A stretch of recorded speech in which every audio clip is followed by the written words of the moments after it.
Israel is not being called out for terrorism, first and foremost, because the word terrorism, the label terrorism, is used by state actors to delegitimize non-state actors. Let's unpack that statement for just a minute. So the United States government has a terrorism watch list. It is comprised of almost entirely, if not entirely, non-state actors. State actors that engage in rogue behavior are not described as terrorism, even though they may actually be punished in much more severe ways than terrorist organizations themselves. Think of Russia, think of North Korea, think of Iran. They've all been sanctions have been imposed on all of those countries, and yet, despite that, they're not really called terrorist countries. I mean, when was the last time you heard someone say the terrorist state of North Korea or Iran? They're just not described as terrorist states. They're described as rogue states. So the term terrorism and terrorist organizations, it tends to be preserved for non-state actors. So I think that's the first and most basic reason why the state of Israel is not described as a terrorist state. First of all, that's because the word terrorism is not used to describe states, even rogue states, even states the United States and Europe do not recognize and impose sanctions on and cut off their treasury reserves, right? So that's the first thing to say. I would also add that the United States does not even describe Israel as a rogue state, right? So obviously it's not going to describe it as a terrorist state. And the reason the United States does not describe Israel as a rogue state, that is because of a number of very powerful lobbies in the United States. The first lobby, you might say, is the Israel lobby, led by AIPAC. You saw just a few weeks ago, AIPAC offer $30 million to a candidate in the state of Michigan to run against Rashida Tlaib.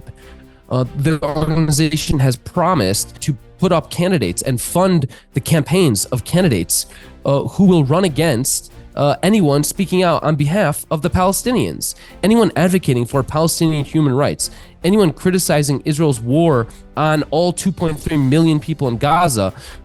They face the ire and the campaign funding and the organizational support of organizations like AIPAC. But of course, it's not just AIPAC. It's also the weapons manufacturing lobby. War is a great thing for the weapons manufacturers like Lockheed Martin, like all of these other weapons manufacturers. Caterpillar benefits tremendously from Israel's genocidal wars on Gaza and its ethnic cleansing operations in the West Bank. Of course, beyond the weapons manufacturing lobby and the Israel lobby, you also have, of course, the evangelical lobby, which you might just say is the Republican Party. You saw these debates taking place between different Republican candidates, and the question was not, do you support Israel or do you support the Palestinians? The question really was, does Israel have a green, the question really was, how much support are you willing to provide to Israel? Do you support Israel in every single action that they take? Do you support Israel in 99% of actions that it takes? Do you support Israel in 98% of actions that it takes? That is basically the position of the Republican Party. You have Vivek, you have Nikki Haley, you have DeSantis, obviously Donald Trump. They're all just speaking out about how Israel has the right to defend itself. And Israel has basically a blank check from the United States. However many weapons it needs, however much support it needs, diplomatic, financial, military, we got your back. That is the almost unanimous position of every single Republican politician that matters in the United States. And the simple reason for that is because the Republican base, okay, the people that support the Republican Party, most of them are evangelicals. Many of them believe that at the end of days, the Jews will gather in the land of Israel, and they're all going to burn in hell when Jesus returns to planet Earth. I mean, this is a eschatological fantasy that is believed by many people in the Republican base, the evangelical base, and so as a result of that, the Republican Party is itself extremely pro-Israel, so much so that they're giving Israel a blank check to commit as many atrocities as it wants in the Gaza Strip. So I would say those three lobbies play a critical role in understanding why the United States government does not provide any checks and balances on Israel's genocidal war in Gaza. I think the final thing I would say about this question of why is it that the the United States does not label Israel a terrorist organization. Beyond the labeling itself, we talked about the word terrorism being used to describe non-state actors rather than state actors.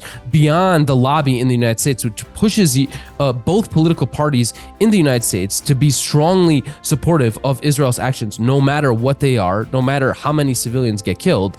So beyond those two reasons, I would say a further reason is that the United States government has its own interests in the region, which are basically not about humanity. They're not about international humanitarian law. They have nothing to do with supporting humanitarian causes, but they're about United States interests in the region. And United States interests in the region, according to the United States at least, seem to be, in strong support of Israel. And I know this sounds crazy, but according to the United States, it has this false belief that the United States and Israel have these shared values. They both believe in democracy. They both believe in human rights, right? I know this sounds crazy to say this, but this is actually consensus among American political establishment, right? That, the United States is this country that, supports democratic institutions and the rule of law and independent judiciaries, the right to vote and equality before the law.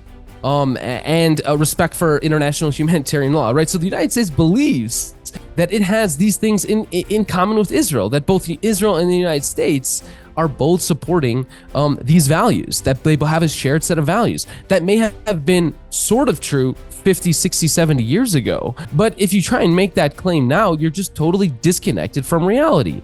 The fact is, Israel has been described, the war on Gaza, has been described by Human Rights Watch as a war that is using starvation as a war strategy. This report just came out this morning. The Israeli government, in statements made by every single Israeli military leader and political leader in the past 2.5 months, we're talking Bibi Netanyahu, the prime minister himself, Yoav Gallant, Isaac Herzog, the president, the agricultural minister, the transportation minister, the minister of national security, the treasury minister. So every single important Israeli leader, including dozens and dozens of members of the Israeli parliament, including most, if not all, mainstream media personalities, are of the opinion that basically everything that is happening to the Palestinian people in Gaza is the fault of Hamas. That it's Hamas's fault that 2.3 million people in Gaza are now starving to death.